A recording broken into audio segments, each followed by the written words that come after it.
conheci criança quando você morava na aldeia.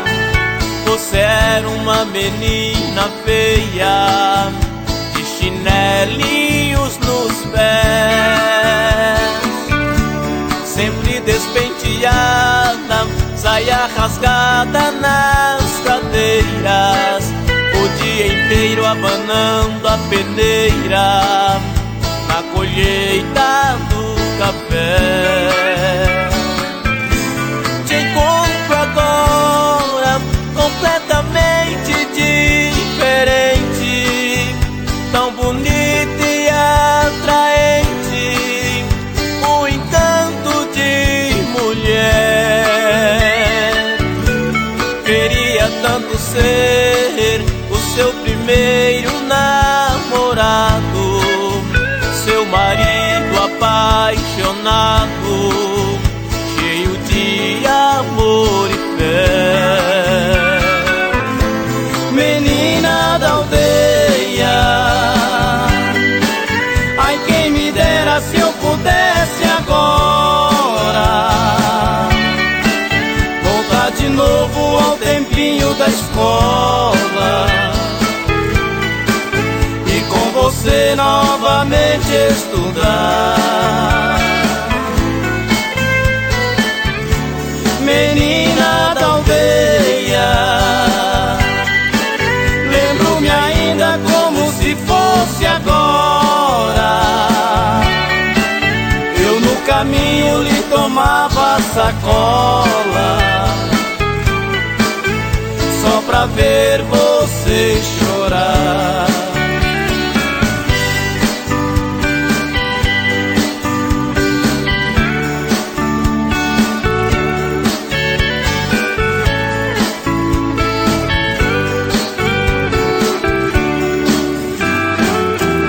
Quem diria que você iria ficar tão bonita, não usa mais o vestido de chita, nem as sandálias de amarrar.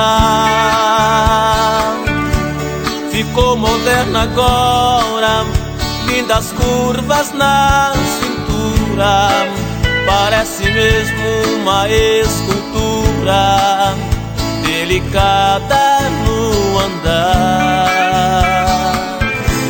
O tempo transformou aquela menina feia num corpinho de sereia, num encanto de mulher. Queria tanto ser o seu primeiro namorado, seu marido apaixonado, cheio de amor e fé. Menina da aldeia, ai quem me dera se eu pudesse agora voltar de novo ao tempinho da escola e com você novamente estudar. Menina da aldeia, lembro-me ainda como se fosse agora. Eu no caminho lhe tomava sacola só pra ver você chorar.